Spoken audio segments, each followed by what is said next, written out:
बिहार में चुनावी बिसात बिछ चुकी है, सियासी गोटियां सज चुकी हैं और अब चाल चलने का वक्त है। लेकिन महागठबंधन यानी इंडिया अलायंस में सीटों की गिनती पर ही पेंच फंसा हुआ है। सवाल ये नहीं कि कौन कहां से लड़ेगा, सवाल ये है कि लड़ाई के पहले ही मोर्चे पर एकजुटता की तस्वीर धुंधली क्यों है। दरअसल बिहार विधानसभा चुनाव की उलटी गिनती शुरू हो चुकी है और सभी सियासी दल अब पूरी तरह एक्टिव मोड में आ चुके हैं। एक तरफ एनडीए की बैठकों और जनसभाओं का सिलसिला तेज हो गया है, वहीं दूसरी ओर इंडिया गठबंधन के भीतर ही सीट बंटवारे को लेकर जबरदस्त घमासान मचा हुआ है।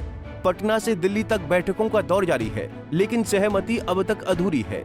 बात सिर्फ नंबर की नहीं है, बात उस भरोसे की है जो गठबंधन की नींव होती है। 18 सितंबर को पटना के सदाकत आश्रम में कांग्रेस की नवगठित चुनाव समिति की पहली बैठक हुई। इसमें साफ कर दिया गया कि पार्टी हाईकमान ही प्रत्याशियों का अंतिम चयन करेगा। बैठक के बाद एक लिस्ट दिल्ली भेजी गई, जिसमें विधानसभा उम्मीदवारों के संभावित नाम शामिल बताए जा रहे हैं। अब दिल्ली में केंद्रीय चुनाव समिति उन नामों पर अंतिम मुहर लगाएगी। लेकिन इस सब के बीच असली खबर ये है कि कांग्रेस इस बार कम से कम 75 सीटों पर चुनाव लड़ना चाहती है, जबकि गठबंधन में इसके सहयोगी दलों को ये रास नहीं आ रहा।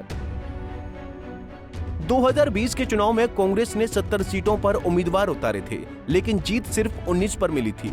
इसी के आधार पर राजद और वाम दल समेत अन्य दल ये तर्क दे रहे हैं कि कांग्रेस को इस बार पिछली बार से भी कम सीटें दी जानी चाहिए, मगर कांग्रेस अपने रुख पर अड़ी है। सूत्रों की माने तो कांग्रेस ऐसी 27 सीटों की मांग कर रही है जिन्हें वो जिताऊ मानती है। यही नहीं, कई कांग्रेस नेता तो 80 सीटों तक लड़ने की इच्छा जाहिर कर चुके हैं। वहीं पप्पू यादव तो पार्टी को 100 सीटें दिलवाने की पैरवी कर रहे हैं। 2020 विधानसभा चुनाव में महागठबंधन में सबसे बेहतर स्ट्राइक रेट वाम दलों का रहा। भाकपा माले ने 19 सीटों पर चुनाव लड़ा, जिसमें से 12 पर जीत मिली। सीपीआई ने 6 में से 2 सीटें जीती। माकपा सीपीआई-एम ने 4 सीटों पर लड़ाई लड़ी और 2 पर फतह पाई। अब वाम दलों की भी मांग है कि उन्हें कम से कम 40 सीटों पर मौका दिया जाए। वाम दल का कहना है कि जमीन पर उनकी पकड़ मजबूत हुई है और उन्होंने गठबंधन को मजबूत करने का काम किया है।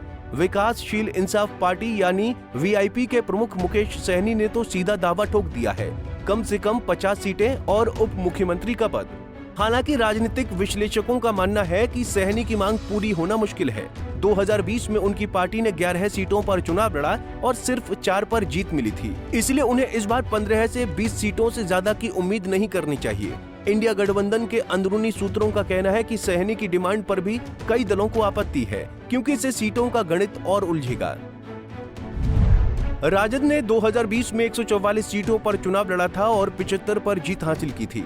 इस बार भी वो सबसे बड़ी पार्टी होने के नाते सीटों की संख्या अपने पक्ष में रखना चाहती है, लेकिन गठबंधन के बाकी दलों की मांगें इतनी बढ़ चुकी हैं कि राजद को बैलेंस बनाने में खासी मशक्कत करनी पड़ रही है। अब सबसे बड़ा सवाल ये है कि जब सीट बंटवारे को लेकर इतने मतभेद हैं, तो क्या इंडिया गठबंधन वाकई एकजुट होकर एनडीए को चुनौती दे पाएगा? राजनीतिक पंडितों का कहना है कि यदि ये विवाद जल्द नहीं सुलझा तो गठबंधन के भीतर फूट पड़ना तय है।